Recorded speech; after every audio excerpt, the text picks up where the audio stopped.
Hello class, welcome back बच्चों। लो प्यारे बच्चों, स्टार्ट कर रहे हैं नया लेक्चर। और वो कल अकाउंटिंग इक्वेशन पर हमने दो एग्जाम्पल्स कर लिए थे, ठीक है ना जी। आज बेटा थर्ड एग्जाम्पल करेंगे और आज से रूल ये है कि आप मेरे साथ साथ करेंगे।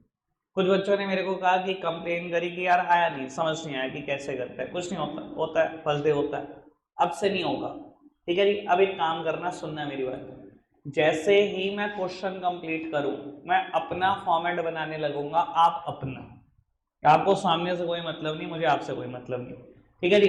2 मिनट के बाद मैं फॉर्मेट चेक करूंगा। फॉर्मेट सबको पता है कैसे बनाते हैं। First column is of serial number, जो कि बहुत छोटा होता है साइज में। देन ट्रांजैक्शन, ठीक ठाक बड़ा। और then last column assets is equals to capital plus liability, एक बड़ा कॉलम है, ठीक है जी। बाबू फटाफट से स्टार्ट हो जाओ, मेरे साथ साथ एग्जाम्पल नोट डाउन करना।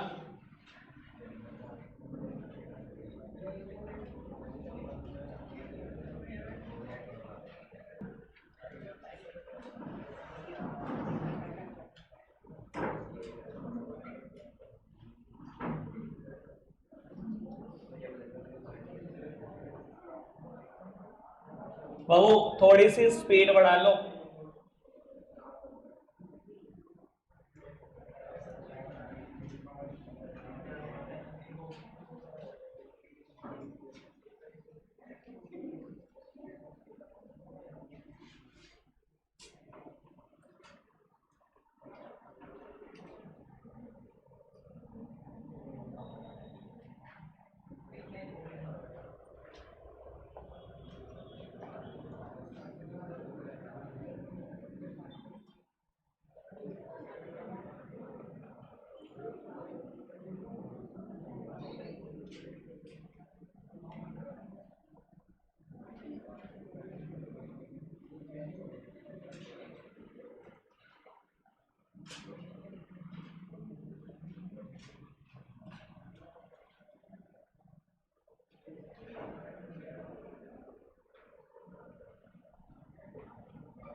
सर 1 मिनट है, नोट डाउन करने के बाद फॉर्मेट बनना शुरू हो जाए।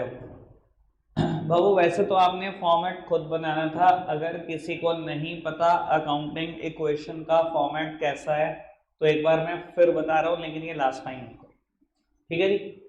बाबू अकाउंटिंग इक्वेशन के फॉर्मेट में सबसे पहला कॉलम सीरियल नंबर का होगा। फर्स्ट कॉलम बेटा सीरियल नंबर का होगा, जो कि बहुत छोटा सा कॉलम है। ये इतना ही छोटा है कि आपके नंबर्स आ जाए 1 to 10, इससे ज्यादा ट्रांजैक्शन की उम्मीद मत करना, आएंगे भी नहीं। उसके बाद बेटा second column is of transactions, जो एक ठीक ठाक बड़ा कॉलम है जिसमें ट्रांजैक्शन हम लिखेंगे कि बिजनेस में क्या हो रहा है। और उसके बाद बेटा थर्ड कॉलम जितनी भी लेंथ बचे उस उतनी ही लेंथ का है, जहां हम लिखेंगे अपनी accounting equation, assets is equals to capital plus liability. और यहां बेटा हम एक हॉरिजॉन्टल लाइन छोड़ देंगे, ठीक है ना जी। एक लाइन छोड़ने के बाद एक हॉरिजॉन्टल लाइन खींच भी देना। एक लाइन मैंने छोड़ी हुई है, क्लियरली दिखाई दे रहा है आपको, ठीक है जी। और उसके बाद हम अकाउंटिंग इक्वेशन स्टार्ट करेंगे, सब मेरी तरफ देखेंगे। आज हम ट्राई करेंगे सबसे पूछ सके, ठीक है ना, कुछ ना कुछ, ठीक है जी। और बाबू जब हम पूछ लेंगे उसके बाद आप लिख भी सकते हो, ठीक है। सब सामने देखना मेरी तरफ, सब सामने देखो। अब कोई कुछ लिखेगा नहीं, फिलहाल 2 मिनट के लिए सब रुक चुके हैं। बाबू पहली बिजनेस ट्रांजैक्शन क्या हुई, अगर आप अपनी नोटबुक में देख पा रहे हो, अभी ऊपर लिखा हुआ था Messrs XYZ limited started a business with cash कितने रुपए 60,000, फिर स्टॉक 1 लाख और फिर फर्नीचर 3 लाख। तो बाबू बिजनेस स्टार्ट करने के लिए XYZ लिमिटेड एक कंपनी क्या क्या लेकर आई है? कैश लेकर आई है, स्टॉक लेकर आई है और फर्नीचर लेकर आई है। मेरे प्यारे बच्चे सब सामने देख रहे हैं मेरी तरफ, कोई समझदार व्यक्ति आप में से आंसर करे, ये जो कैश है, ये जो स्टॉक है, फर्नीचर, इसमें सिमिलैरिटी है इन तीनों में। ये तीनों के तीनों होते हैं एसेट्स, ये तीनों के तीनों होते हैं एसेट्स।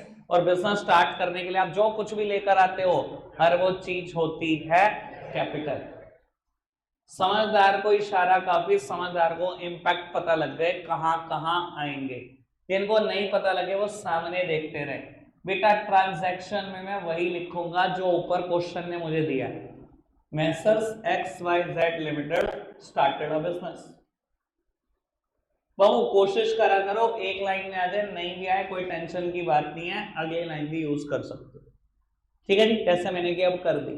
ठीक है, अब बाबू बिजनेस स्टार्ट करने के लिए कैश, स्टॉक और फर्नीचर है, तीनों एसेट्स हैं। देखो मैंने एक लाइन छोड़ी थी, वो इसी दिन के लिए छोड़ी थी, मुझे पता था बहुत सारी एसेट्स आएंगी। तो बेटा जो जो भी एसेट्स पहली ट्रांजेक्शन में आ गई मैंने तीनों ही लिख दी। कैश भी आ गया, स्टॉक भी आ गया, फर्नीचर भी आ गया, कोई दिक्कत तो नहीं? समझ में आ रही है बात? बाबू cash 60,000, stock 1 lakh, furniture 3 lakh. और बिजनेस स्टार्ट करने के लिए जो कुछ भी आता है, ये तीनों चीजें आई 4,60,000 की। बाबू जो कुछ भी आता है हर वो चीज क्या होती है बेटा? कैपिटल होती है। यानी कि बेटा 4,60,000 रुपए की XYZ लिमिटेड कैपिटल लाए और 4,60,000 में ये आया। कोई दिक्कत कोई परेशानी तो नहीं? समझ में आ रही है बात? सारे के सारे बच्चे इसको नोट डाउन कर सकते हैं और जैसे ही कोई ट्रांजैक्शन खत्म होती है, ये भी पता है आपको क्या करना है। बाबू क्या करना है? एक हॉरिजॉन्टल लाइन खींच दो बेटा। बाबू इसको नोट डाउन कर लो, बिल्कुल नोट डाउन कर लो प्रकाश भाई। बाबू इतना करने के बाद इधर देखो, एक ट्रांजैक्शन का इंपैक्ट देख लेने के बाद हम क्या लिखेंगे बेटा? अब हम लिखेंगे न्यू इक्वेशन। और न्यू इक्वेशन लिखते टाइम हम बेटा एसेट्स और लायबिलिटी वाले कॉलम में क्या लिखते हैं बेटा? बैलेंसेस। कि मेरे पास कैश कितना हो चुका है, स्टॉक कितना हो चुका है, फर्नीचर कितना, कैपिटल कितनी, लायबिलिटी कितनी, सब लिख दो। बेटा कैश तो 60,000 रुपये है, स्टॉक 1 लाख रुपए है, फर्नीचर 3 लाख रुपए है और बेटा कैपिटल भी 4,60,000 रुपए। लायबिलिटी है नहीं लिखी। ठीक है जी बाबू, अब मैं लिख सकता हूं अगली ट्रांजैक्शन। आप नहीं लिख रहे, आप सब सामने देख रहे हैं। मैंने मौका दे दिया, गलती कर दी क्या? सब सामने देखो, अंश भाई सामने देखो। बाबू अगली ट्रांजैक्शन नोट्स में देखो क्या लिखा हुआ है, परचेज गुड्स फॉर कैश। ठीक है जी, कितने रुपए? 10,000। बाबू मैंने रिकॉर्ड कर दिया ट्रांजैक्शन में वही बात जो क्वेश्चन ने मुझे दी, परचेज्ड गुड्स फॉर कैश। मेरे प्यारे बच्चे कह रहे हैं सबसे अच्छा कॉलम ट्रांजैक्शन का होता है। मैं तो कह रहा हूं प्यारे बच्चों, सीरियल नंबर से अच्छा कोई कॉलम नहीं, ट्रांजैक्शन से भी अच्छा कॉलम होता है वो। बाबू परचेज गुड्स फॉर कैश, समझदार व्यक्ति मन में इंपैक्ट सोच चुके। बाबू अगर बिजनेस में गुड्स आया है और वो भी फॉर कैश आया है, तो बाबू कैश तो बिजनेस से जा रहा होगा और बेटा स्टॉक बिजनेस में आ रहा होगा। कोई दिक्कत कोई परेशानी तो नहीं मेरे प्यारे बच्चों? अनमोल भाई सीधा तीसरी ट्रांजैक्शन पे आ चुके हैं। अनमोल कह रहा मुझे आपसे ज्यादा आफत है क्वेश्चन करने की। ठीक है कोई नहीं, आज तेरे को 3 क्वेश्चन होमवर्क दूंगा, इनको 1 दूंगा, टेंशन ना ले, तू जल्दी ना कर। ठीक है जी, लो प्यारे बच्चों, बाबू अगर आपने गुड्स फॉर कैश खरीदे हैं बेटा, बिजनेस से कैश गया होगा और बिजनेस में स्टॉक बढ़ गया होगा, किसी को इस बात में कोई दिक्कत तो नहीं? सर पूछ लेना, देखो शर्म करोगे अपना बहुत नुकसान कर जाओगे। कहीं समझ ना आए बेटा रोक दो मेरे को। ठीक है जी, तो बाबू बिजनेस में कैश चला गया है 10,000 एज वेल एज स्टॉक आ गया है 10,000 का। कोई दिक्कत कोई परेशानी तो नहीं? ट्रांजैक्शन खत्म। जिसको जिसको कल समझ नहीं आया था क्या करना है, समझ में आ रहा है? अर्षद भाई समझ में आ रहा है क्या करना है? और बाबू ट्रांजैक्शन खत्म होने के बाद क्या करते हैं, एक और हॉरिजॉन्टल लाइन खींच देते हैं। उसके बाद फिर क्या लिखेंगे, न्यू इक्वेशन लिखेंगे। और न्यू इक्वेशन में लिखने का काम ही क्या होता है बाबू, बैलेंस। कैश 60,000 था, 10,000 चला गया, कैश बच गया 50,000। स्टॉक 1 लाख था, 10,000 और आ गया, 1,10,000। फर्नीचर 3 लाख का, 3 लाख ही रहा। और कैपिटल एज इट इज रही, लाइबिलिटी में कुछ हुआ ही नहीं, कुछ करना ही नहीं। फिर अगली ट्रांजैक्शन, फिर न्यू इक्वेशन। मैं तो कह रहा हूं प्यारे बच्चों, मजाक मजाक खेल लेते हैं, इससे अच्छा क्वेश्चन है वो। क्या है ये, मेरे बराबर आ जाओ फटाफट से इतना नोट डाउन करके। अब आप मेरे बराबर आ चुके होंगे। अब 2 ट्रांजैक्शन लिखने के बाद आपको मौका मिलेगा लिखने का, ठीक है जी। 2 ट्रांजैक्शन से पहले नहीं मिलेगा, ठीक है ना। अगली 2 साथ साथ, फिर उससे अगली 2 साथ साथ, सब सामने देखेंगे मेरे प्यारे बच्चे। आओ सर, अर्पित जी सामने देख लो। बाबू थर्ड ट्रांजैक्शन कहती है परचेज्ड गुड्स ऑन क्रेडिट 20,000, ऐसा ही कहती है ट्रांजैक्शन। बाबू समझदार व्यक्ति मन में इम्पैक्ट सोच ले, कोई बोलेगा नहीं, जिससे पूछा जाएगा वही बोलेगा, ठीक है जी। परचेज्ड गुड्स ऑन क्रेडिट, ऐसा ट्रांजैक्शन बोलती है। बाबू मैंने लिख दिया purchased goods on credit, impact बताएगा मुझे हार्दिक। बहुत बढ़िया, बहुत बढ़िया। सुन लो बेटा, हार्दिक ने मुझे बता दिया है कि स्टॉक भी बढ़ जाएगा as well as the creditors. समझदार को इशारा काफी। भैया अगर मैंने स्टॉक खरीदा है, गुड्स परचेज किया है, उधार पे खरीदा है, भाई ये दुकान पे गुड्स तो आ ही रहा है ना, चाहे उधार पे आ रहा है। गुड्स आया, स्टॉक बढ़ गया, लेकिन बेटा मैंने नगद पैसे नहीं दिए, मैंने उधार खरीदा। हर वो सप्लायर जिससे मैं उधार पर गुड्स खरीद कर लाता हूं, उसे क्या बोलता हूं बेटा, क्रेडिटर्स। मेरे बिजनेस के क्रेडिटर भी तो बढ़ गए, मेरी सिरदर्दी भी तो बढ़ गई कि उसको पैसे वापस करने, आज नहीं तो कल। तो लाइबिलिटी में रिकॉर्ड कर देना क्रेडिटर, और बेटा उसमें ऐड कर देना 20,000। सब सामने देख रहे हैं बेटा, अभी आप कुछ नहीं कर रहे, सिर्फ मैं ही कर रहा हूं। तो बेटा क्योंकि आपने उधार गुड्स खरीदे, स्टॉक बढ़ गया, एज वेल एज एक लाइबिलिटी बढ़ गई। लाइबिलिटी के नीचे भी जगह छुटी हुई है, मैंने यहां पर लिख दिया क्रेडिटर्स, और बेटा रिकॉर्ड कर दिया 20,000। कोई दिक्कत, कोई परेशानी तो नहीं? बात समझ में आ रही है? क्या करते हैं बेटा, एक इक्वेशन पूरी होने पर एक हॉरिजॉन्टल लाइन प्लेस कर देते हैं, फटाफट से लिख देते हैं बेटा, स्पीड बढ़ाकर न्यू इक्वेशन। और न्यू इक्वेशन में सिर्फ एक काम लिखते हैं बेटा, बैलेंसेस। तो बाबू कैश पहले 50,000 था, इस ट्रांजैक्शन जैसे कुछ नहीं हुआ, 50 का 50 ही रहा। स्टॉक 1,30,000 हो गया बेटा। फर्नीचर 3 लाख का 3 लाख ही रहा। कैपिटल कोई चेंजेस नहीं बेटा। क्रेडिटर 20,000 से बढ़ गए, रिकॉर्ड कर दिया।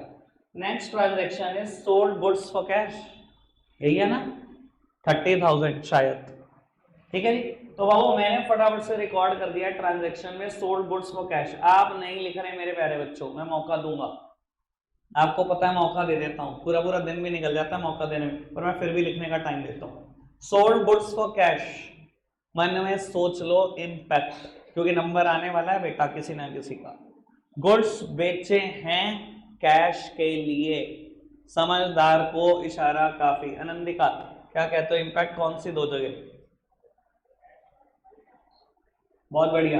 स्टॉक माइनस होगा और कैश बढ़ जाएगा। दुकान का स्टॉक बेच दिया, दुकान के गुड्स बेच दिए, भैया स्टॉक गिरेगा ही तो। और अगर जब बेचे हैं, कहता है कैश के लिए बेचे हैं, भैया वो पैसे दे के तो गया होगा मेरे को, तो दुकान का कैश बढ़ चुका होगा और स्टॉक माइनस हो चुका होगा। किसी को कोई दिक्कत, कोई परेशानी है, पूछ लेना बेटा साथ साथ, क्योंकि मैं मान के चल रहा हूँ परचेज और सेल आपको अच्छे से क्लियर होने लग गई है बेटा। बाबू अगर आपने गुड्स बेचे हैं तो स्टॉक हो गया होगा कम, 30,000 से कम कर दिया। कैश बढ़ गया होगा 30,000 से, कैश में प्लस कर दिया, ठीक है जी। इसके बाद मैं लिखने जा रहा हूं न्यू इक्वेशन। आप बेटा मेरे बराबर आ जाओ, फटाफट से लिखना शुरू कर दो।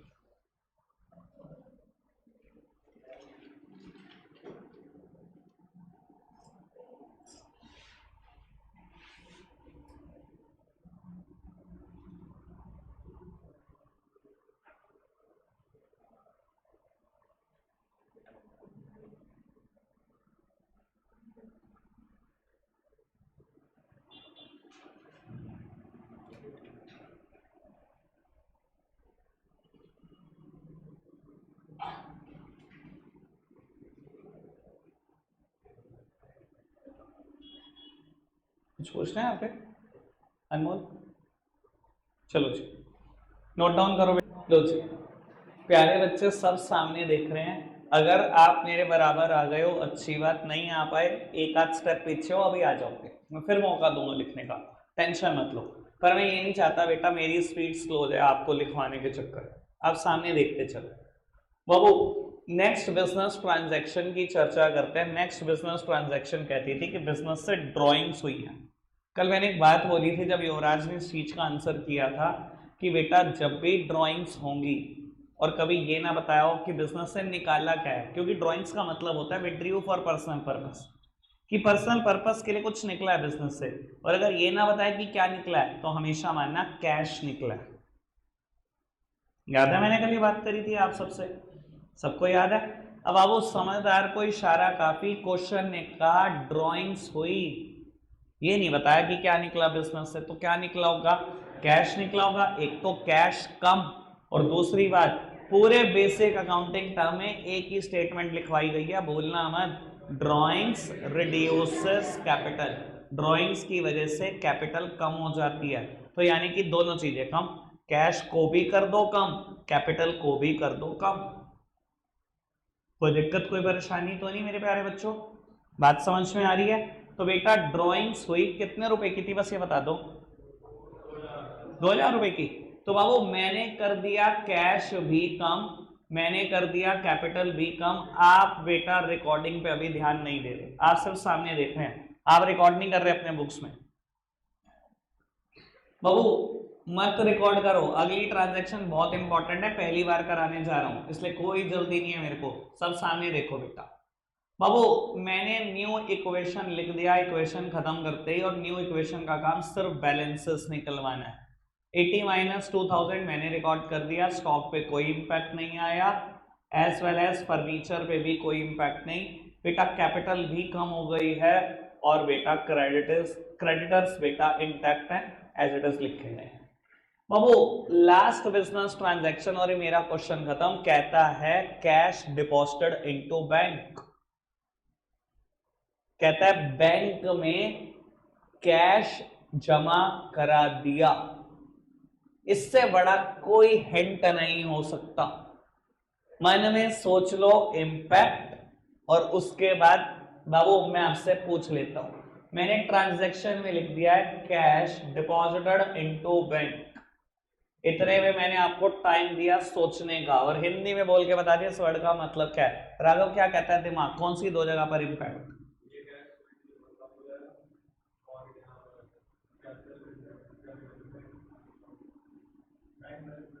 Very good. पर सिंपल सी बात बाबू, कैपिटल का तो कुछ हुआ ही नहीं ना, धंधे में जितने पैसे लगे हुए थे उतने ही लगे हुए हैं, बस कैश से निकल के बैंक में चले गए। बेटा कहता है कैश डिपॉजिटेड इनटू बैंक, एक तरफ से एक एसेट कम हो गई, दुकान के गल्ले से कैश कम हो गया, कैश में कर दो माइनस बेटे, लेकिन दुकान का मैंने खाता खुलवा दिया, बैंक में ही वो पैसे जाकर जुड़ गए। कैश बैलेंस तो दुकान से कम हो गया, लेकिन दुकान का ही बैंक बैलेंस बढ़ गया, कैपिटल पे क्या फर्क पड़ा? धंधे में तो उतने ही पैसे लगे हुए हैं, मैंने कुछ निकाला थोड़ी। अगर आप कह रहे हो जो जो कह रहे हैं कैपिटल में से माइनस कर दो, जो जिसके दिमाग में है, आप ईमानदारी से बताना मैंने बिजनेस से पैसे निकाल दिए, बस मैंने कैश हटा के गले में से बैंक में पैसा जमा करा है, धंधे में ही तो है वो पैसा, धंधे से तो निकाला ही नहीं मैंने बाहर, मैंने कोई ड्रॉइंग्स कर ली क्या? धंधे से पैसा तो तभी बाहर होता है जब ड्रॉइंग्स कर लेता हूं। समझ में आ रही है बेटा बात? बाबू कैश बिजनेस से निकाल लिया, सब सामने देखेंगे बेटा, कितने रुपए है? 8000। बाबू कैश बिजनेस से निकाल लिया, सब सामने देखेंगे, कैश चला गया बिजनेस से, कैश में कर दिया कम, बैंक बैलेंस बढ़ गया, बैंक एक एसेट है, ऊपर एसेट में लिखना मत भूलना। बाबू जहां मैं सारी एसेट्स लिख रहा हूं वहां मैंने बैंक को ऐड करा, इसलिए मैं कह रहा था रौनक कि क्वेश्चन में औचपच होगी, मेरे को तो पता था कि ये होना है, ठीक है ना, इसलिए मैंने तेरे को शुरू में ही कह दिया था कि जगह कम पड़ेगी वो। बाबू बैंक बैलेंस बढ़ गया, कैश बैलेंस हो गया कम, बैंक बैलेंस बढ़ गया, कोई दिक्कत कोई परेशानी तो नहीं? ये बात सोच पा रहे हैं सब मेरे साथ था? कैश डिपॉजिटेड इनटू बैंक, दुकान का कैश बैंक में जमा करा दिया, क्या होगा खुद सोच लो, कैश कम बैंक बैलेंस बढ़ जाएगा, कोई दिक्कत तो नहीं है? All clear? दो दो इंपैक्ट सोचे जा रहे हैं बेटा, आगे बढ़ जाए बेटा। बाबू लास्ट बिजनेस ट्रांजैक्शन थी तो मैंने हॉरिजॉन्टल लाइन प्लेस करने के बाद न्यू इक्वेशन नहीं लिखा। क्या लिखते हैं बेटा? फाइनल इक्वेशन, मतलब प्यारा नाम है इसका FE, फाइनल इक्वेशन। 70,000 का कैश, 1 लाख का स्टॉक, 3 लाख का फर्नीचर, 8,000 का बैंक बैलेंस। बाबू 4,58,000 की कैपिटल और 20,000 के क्रेडिटर्स। मेरे प्यारे बच्चे बैलेंस शीट इसकी होमवर्क में बनाएंगे, ठीक है ना जी? बस मेरे बराबर आ जाओ, ठीक है जी? बैलेंस शीट के लिए जगह छोड़ देना, वो होमवर्क का पार्ट है। सब प्यारे बच्चे सामने देख रहे हैं। बाबू मौका मिल जाएगा, वैसे तो मुझे लगता है इतना मैंने मौका दे दिया कि सब लिख पाए। अगर बाबू आप नहीं लिख पाए तो पड़ोसी से देख लेना बेटा, आपके पड़ोसियों ने लिख लिया, काफी ने लिख लिया। सब सामने देखना बेटा। एक नई बात जो मैंने कहा है हर क्वेश्चन में होगी, मैं इसी क्वेश्चन में वो नई बात कर देता हूं। सब सामने देखना मेरी तरफ। अच्छा एक बात बताओ, अगर मैं कहूं परचेज गुड्स फॉर कैश 10,000, जैसा कि मैंने इस क्वेश्चन में कहा था, इंपैक्ट सोचना मन में दोबारा। Purchase goods for cash 10,000, Gauri क्या इंपैक्ट आया?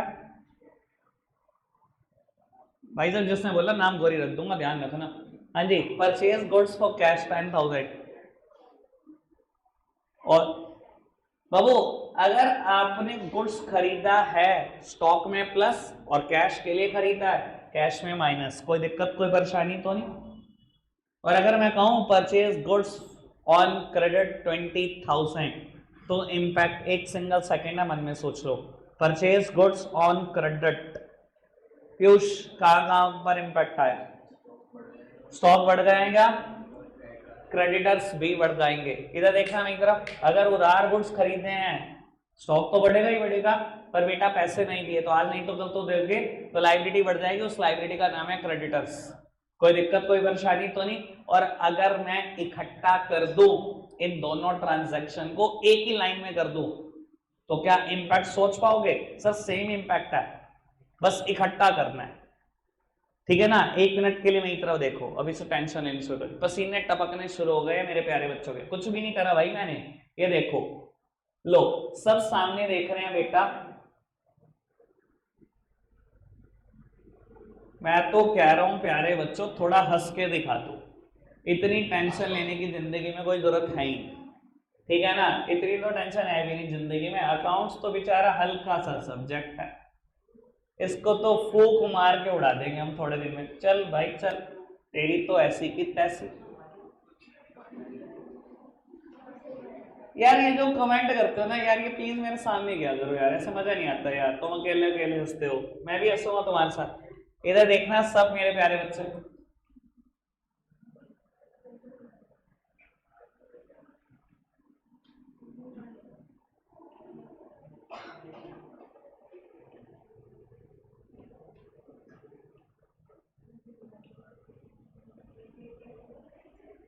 मान लो ये क्वेश्चन, सब सामने देखना।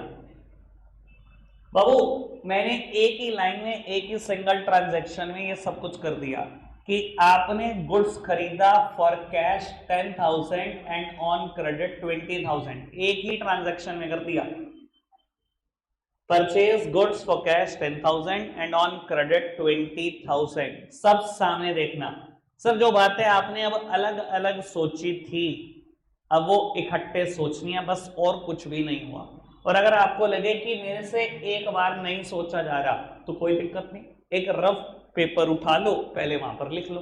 एक बात बताओ, चाहे आपने गुड्स नगद खरीदा चाहे आपने उधार खरीदा, दोनों से स्टॉक बढ़ा के नहीं बढ़ा? बस ये बता दो आनंदिका बहन। बाबू गुड्स आपने चाहे नगद खरीदा चाहे उधार खरीदा, स्टॉक बढ़ा के नहीं बढ़ा? दोनों से बढ़ा। 10,000 का नगद खरीदा, 20,000 का उधार खरीदा, स्टॉक बढ़ गया 30,000 रुपए से, कोई दिक्कत कोई परेशानी तो नहीं? जब 10,000 का नगद खरीदा तो बिजनेस से 10,000 रुपए का कैश कम हो जाएगा कि नहीं हो जाएगा? हो जाएगा कैश कम 10,000 रुपए से। बेटा कैश में 10,000 रुपए माइनस कर देना, क्योंकि 10,000 का नगद खरीदा था, ठीक है ना जी। और 20,000 का उधार खरीदा था जिसके पैसे आज नहीं दिए, तो आज नहीं तो कल तो दोगे, यानी कि एक लाइबिलिटी बढ़ जाएगी जिस लाइबिलिटी का नाम है बेटा क्रेडिटर। यानी कि घूम फिर के मैंने सारे इंपैक्ट सोच लिए, कोई दिक्कत कोई परेशानी तो नहीं। वो बातें जो आपने अलग अलग करी मैंने उनको इकट्ठा कर दिया, कोई दिक्कत है क्या इस बात में? क्लियर है बात बाबू? अब इसको क्या रिकॉर्ड कर सकते हो आप अकाउंटिंग इक्वेशन में? बड़ा इजीली कर सकते हैं बाबू। अगर मैं कहूं purchase goods for cash and for credit, मैंने दोनों एक ही बात लिख दी ट्रांजैक्शन में। कैश का इंपैक्ट मैंने अभी देखा 10,000 से कम कर दिया, स्टॉक को 30,000 से बढ़ा दिया, और एक लायबिलिटी जिसका नाम है क्रेडिटर 20,000 से वो बढ़ा दिया, और बेटा ये ट्रांजैक्शन खत्म। समझ में आई बेटा बात? अगर मैं चाहूं तो ऐसे में सेल्स को भी इकट्ठा कर सकता हूं, परचेज को जैसे इकट्ठा करा वैसे सेल को भी कर देते हैं। और मैं तो कह रहा हूं बेटा नेकी और पूछ पूछ अभी कर ही देते हैं। आप बाबू सिर्फ सामने देख रहे हैं, मैं कोई अलग क्वेश्चन नहीं लिख रहा, बस इसका इंपैक्ट चाहता हूं आपसे जानना। Sold goods for cash 60,000 and sold goods on credit 80,000। मेरे प्यारे बच्चे सबके पास 2 मिनट हैं, सबसे पीछे चले जाओ रफ पेपर पर और इंपैक्ट लिख दो, कहां कहां क्या क्या आएगा। एक बात और सुन लेना, अगर आपको लगता है इकट्ठा नहीं सोचा जा रहा प्लीज मेरी तरफ देखना, पहले कैश का इंपैक्ट लिख दो, किन 2 जगह पर आएगा, इधर देखो, पहले कैश का इंपैक्ट लिख दो किस जगह पर आएगा, और फिर बेटा क्रेडिट का इंपैक्ट देख लो किस किस जगह पर आएगा, और फिर बेटा इकट्ठे इंपैक्ट लिख देना। मतलब अगर मैं कहूं sold goods for cash, stock कम हो गया होगा, कैश आ गया होगा, पहले मेरे कैश वाले जब कैश गुड्स बेचा तो उसके इंपैक्ट सोच लिए, ऐसे ही क्रेडिट के भी इंपैक्ट सोच लो, और फिर तीनों के इंपैक्ट लिख दो, मतलब इन दोनों के इंपैक्ट इकट्ठे करके लिख दो, ठीक है जी। और बिल्कुल इकट्ठा सोच सकते हो तो उससे तो बेटर कुछ है ही, ठीक है जी। 2 मिनट आपके स्टार्ट हो रहे हैं अब। ऐसे में एक बात बता देता हूं, मैंने पूरा हिंट भी दे दिया था, पता नहीं आप हिंट पकड़ते क्यों नहीं। अगर आप मेरे टिक्स देखो ना तो बाबू यही बहुत बड़ा हिंट है, मैं आपको दोबारा बता देता हूं, मेरी तरफ देखना। मैंने कहा था बेटा कि अगर इकट्ठा ना सोच पाओ इन दोनों ट्रांजैक्शन का इंपैक्ट तो अलग अलग सोच लेना, पहले जब कैश बेचा तो उसके इंपैक्ट, फिर जो क्रेडिट बेचा उसके इंपैक्ट।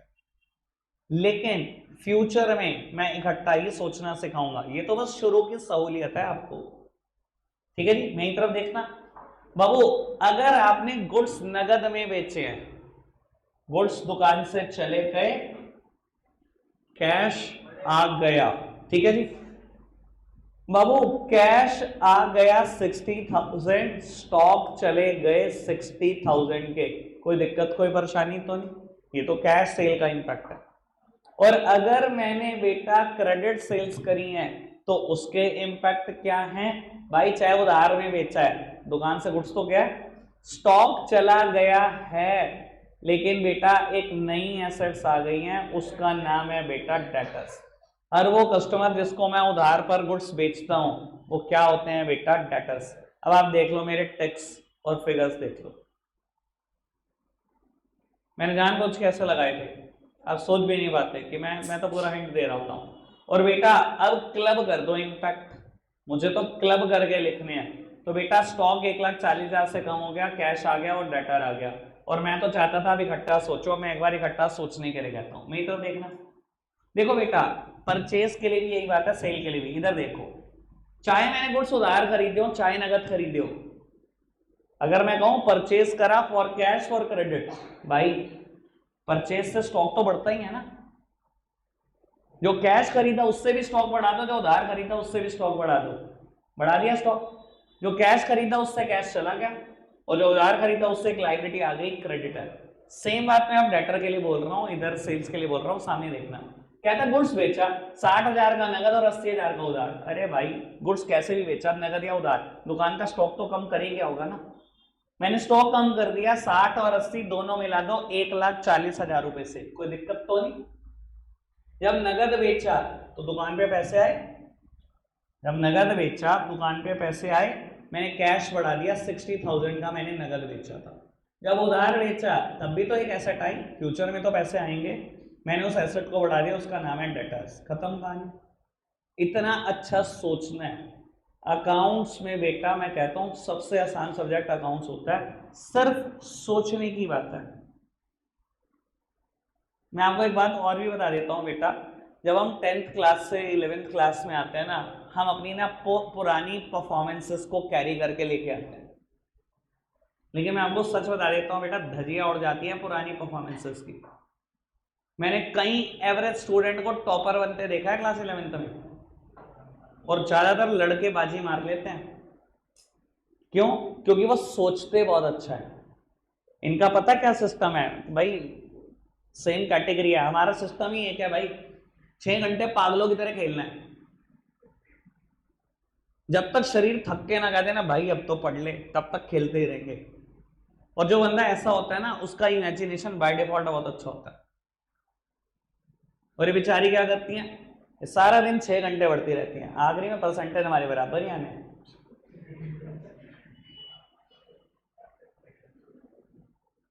भाई अच्छा सोचो, बस ये सोचो मैं एक दुकान पे बैठा हुआ हूं, अगर दुकान पे स्टॉक सेल हुआ है चाहे कैश या उधार, इंपैक्ट क्या आ रहा है। जब आप अपने आप को उस सिचुएशन में रखोगे तो पक्का आंसर्स आ जाएंगे आपके। ठीक है जी, आज के लिए एक क्वेश्चन होमवर्क लिखो, ठीक है जी, और उसके बाद वाइंड अप करते हैं। लिखना शुरू करना होमवर्क।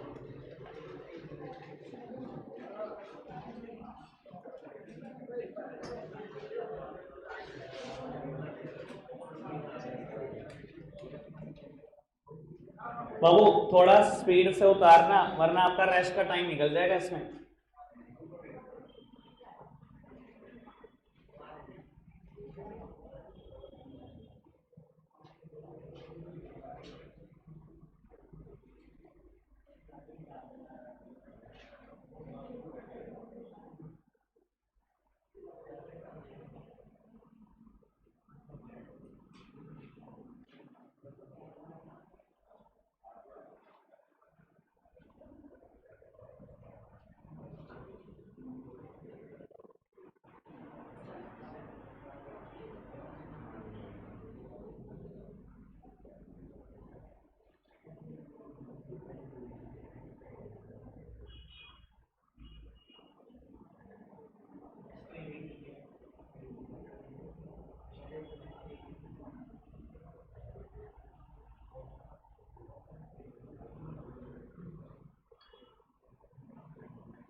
रखेंगे आज के लिए इतना ही प्यारे बच्चों, बाय बाय।